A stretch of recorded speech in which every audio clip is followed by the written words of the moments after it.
Welcome to Fight Club 24/7. My name's Johnny Rashman. Right, let's get straight into it. Tyson Fury, Anthony Joshua. Right, as I said weeks ago, right, when Tyson first put this video out saying he wants to fight AJ on December and he's offering 60-40 and all this, I told you it's not going to happen. That was my opinion then, and this is my opinion now. Now, there was a lot of respected mainstream broadcasters who was clickbaiting the shit out of this. They were saying it's happening, great for the fighters, they've agreed a deal, well done to the teams, booking hotels, right? And there was only really a few respected journalists or podcasters that actually said, hold on a minute, right? Terms are far from agreed, right? In regards to the actual basis of the contract, right? Now, I'm not going to say I'm a respected journalist or whatever, but I was one of them. Right, Mike Coppinger, to be fair, he was one. Dan Raphael, he was one. Everyone else was just like, well, we can't wait for this fight. It's going to be unbelievable. And they just weren't accurately reporting the history of these two teams. They're all coming out now backtracking, right? Oh, it's a disgrace and it's not good for the fans. I weren't saying this weeks ago, right? And if it does end up happening, as I say, I'll hold my hands up and I'll say I'm wrong. But as I said in my video, I gave 5 reasons why this fight's not going to happen next. And it looks like it's not happening next. However, let's discuss why. Right? There's a lot of people saying Tyson doesn't want this to happen next and all this. Let me tell you something, right? It's a marriage of convenience for both teams that this fight doesn't happen next, right? It suits both teams, right? I'm not saying the fighters don't want it, right? And this notion that AJ's scared to fight or Fury's scared to fight is utter nonsense. Fighters are not scared to fight. They'll fight every day of the week, right? It's the teams, it's the promoters, the broadcasters, the managers, the advisors, all these people, they want a slice of the pie. They want as much money as they can get, right? So it's them that's stopping this fight from happening, right? Look at Tyson Fury. Look at the positives and negatives from this fight. Why wouldn't he want to fight AJ next? It's the best time to fight AJ. He's coming off 2 losses. He's going to get 60-40. He's probably never going to be in that position again unless he beats Usyk and he has all the belts. He might lose to Usyk, right? Tyson's never been in a position where he can demand 60-40 from this fight.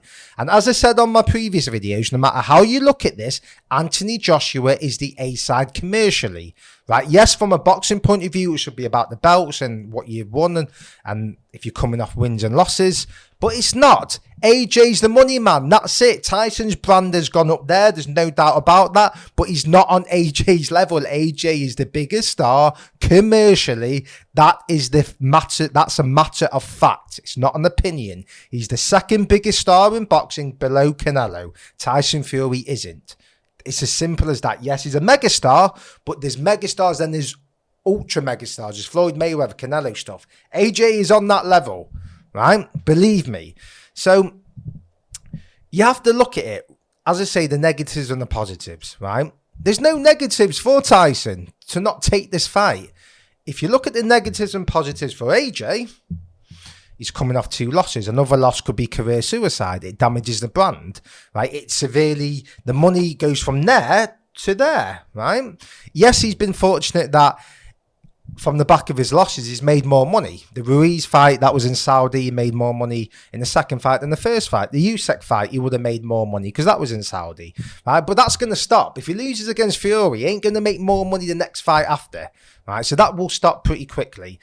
The Zone have put a fortune into AJ, right? A fortune. They've thrown money at him, literally got a load of cash and thrown that at him. They are not going to want him to have 3 losses, right, in a row, right? It's different if it was a DAZN broadcast and they had all the rights for it and they were making all the money. It's different. It's not. It's a split broadcast, right? So look at the negatives and positives. There's a lot more negatives for AJ than there is for Tyson Fury, right? Now, a lot of people say Tyson plays the media game. He talks nonsense. He does, right? And he is good at playing the media game, but he's not good at hiding it. We can all see now that Tyson talks nonsense, right? Especially when he's got a tour coming up or he needs to promote a drink or he needs to promote a fight. He'll use, it's his last fight to try and promote it, or he'll say he'll call out this fighter when on their fight week, and we know what he's doing, right? It obviously works for him because he keeps doing it, right? He keeps people talking about him, but he's not good at hiding it. Eddie Hearn is a master manipulator. A master. He knows how to play the media game like nobody business, right? He's a promoter. It's his job to manipulate people. Just like any salesperson, they're not going to tell you the negatives of what they're trying to sell you. They're going to give you the positives. As I always say, promoters don't tell you the truth. They tell you what they want you to hear. It's our job in the media to try and report the truth or get to it or give you different opinions, right? That's why it's important to have media outlets objectively reporting on things rather than just going off what people say. You have to look at the history of these men, right? And Eddie Hearn knows that he can't come out and go, I don't want this fight for AJ next, right? I want him to build up, have 2 more fights, and I want him to fight in the Middle East against Fury. I want that money. I want to take it away from the British fans and fight in the Middle East. That he's not going to say that, is he? Right? Eddie's mask has slipped in certain interviews, especially a TalkSport one, where he stated, now this isn't in so many words, but he basically said, there's other countries who will pay more for this fight, so it's unusual for fighters to take less money. He's basically saying he wants the Middle East to pay him a shitload of money, right, so he can go there and put the fight on, and it's taken away from the UK fans. Now, I'm not saying he wants to take it away from the UK fans, but he wants to make as much money as possible. That's it. That's his job. That's what he don't care about UK boxing. He doesn't care about the fans in UK boxing. He cares about making money.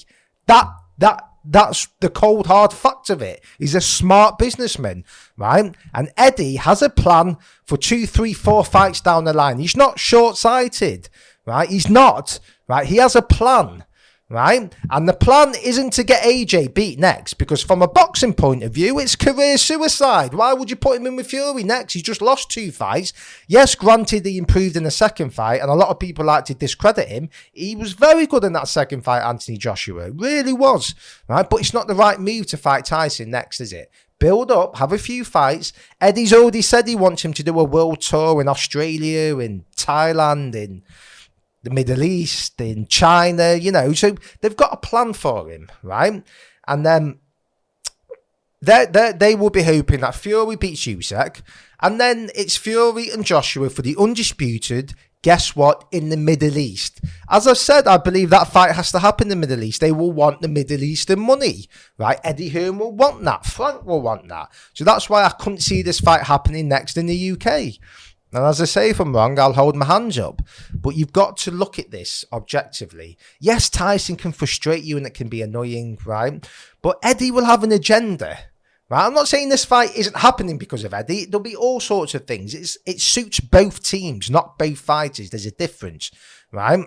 It suits Eddie to talk with George Warren and to build that dialogue and to build that relationship. He said it himself. He wants to make other fights. So Eddie isn't just going there just for the AJ and Fury fight. He wants to build that relationship, right? Obviously, him and Frank, for whatever reason, they act like 2 kids. They can't talk to each other. So George Warren's in there now, and obviously he seems to be able to talk to Eddie, right? So Eddie will be doing this, right? Not just on the sole basis of Fury and AJ, just to get that relationship built up so other fights can happen, right? So you've got to look at it objectively. And I'm not having, right, that Eddie Hearn wants this fight next for AJ. I don't believe it. I do not believe it, right? Because why would you? As I said, why would you? Right, when you can make treble the amount of money in the Middle East in 2, 3, 4 fights time.